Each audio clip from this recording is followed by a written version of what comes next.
and welcome to the Scottish Textiles Showcase. We have just moved into our new shop here in the heart of Edinburgh, just off the Royal Mile. And we're delighted to be participating in Tartan Week. What better moment than to be able to welcome people and to show off what we're about. As it says in our name, we specialise in Scottish textiles.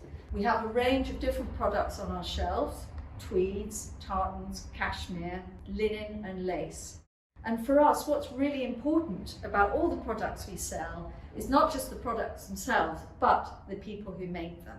And for us, it's the maker and the provenance, the place where something's made, that's really important. And we like to connect everything we have here with that story.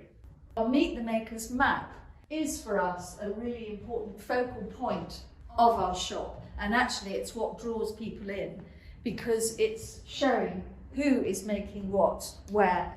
There is a selection of mills. Some of them are down in the Scottish borders. Some of them are over on the Isle of Harris and Lewis, and then you have the Shetland Islands. The Scottish borders. Now this area is really important in the history of Scottish textiles. This is where a lot of the woolen mills grew up, because you've got lovely rolling landscape for the sheep to graze, and you've also got the rivers to wash the wool, very soft Scottish water. And this is a really important reason why there were so many of the mills that started there. For example, McCarran Scotland is weaving mainly tartan. They have over 700 tartans that they have in their mill. They're in Selkirk. And then down in Hoyt, which is also known as the home of cashmere, you have a lot of the big cashmere mills like Johnson's Building, and in particular their knitting mill. One of the important people who I'd just like to mention is Sir Walter Scott, our famous novelist. Scott was instrumental in bringing tartan back into fashion when we had the visit of King George IV in 1822, and he came to Scotland, to Edinburgh. And Scott encouraged the king to wear the tartan kilt. He was one of the forerunners of the idea of having an estate tweed. So he had his own Scotch tweed for Abbotsford, which is still worn today, and that is the black and white check, the black from the black sheep and the white wool from the white sheep, and it was undyed.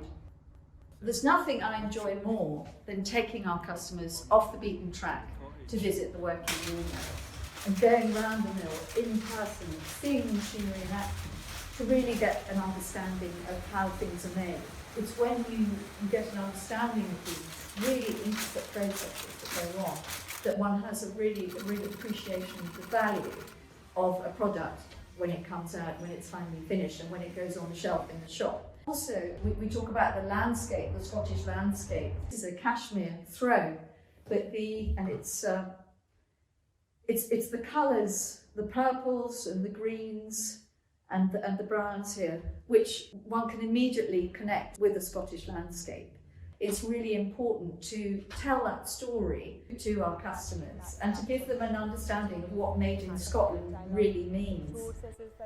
So from cashmere, tartan, tweed, we now go to lace, the story of Scottish lace. Now, it's always very surprising because people don't really expect Scottish lace to be a product that would be in a Scottish textile shop. But we have one lace mill that's still left in Scotland, and this is MYB, who are in the Irvine Valley, in a little village of New Milns. MYB are producing some lovely pieces. Again, you can go and visit their mill, and it's a fascinating one to walk around.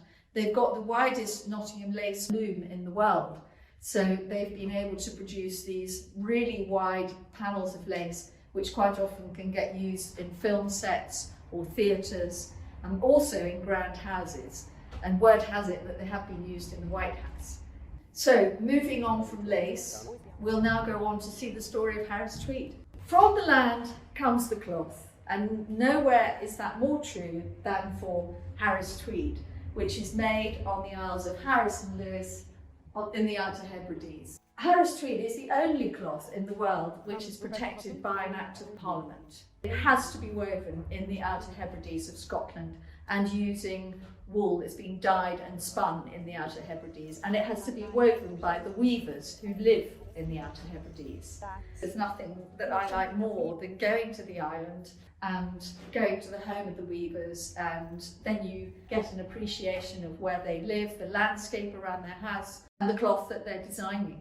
This cloth has to be woven in their homes. It has to be woven in a shed next to where they live. And this is a really important part of the story, because way back that's what provided an income for the crofters. Once the cloth has been woven, it then goes to the wool mills where it is finished. And then the Harris Tweed Authority come along and they inspect every piece of cloth. And once it's been inspected and they're happy with it, then they stamp it with the famous orb and they put a wax seal on the cloth.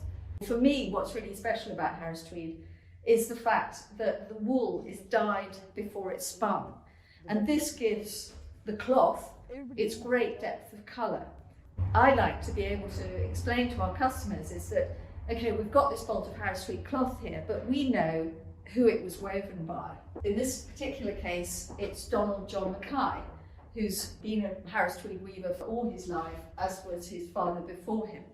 Donald John lives here on Luscantire Bay, and I think when you look at the blues and the greens that are in the bay, and you look at this piece of cloth, one can immediately see from the land comes the cloth. The colours in the landscape are a never-ending source of inspiration for all the makers whose products we have here, because the Scottish landscape is so dramatic, it's so beautiful, it's so rich and varied.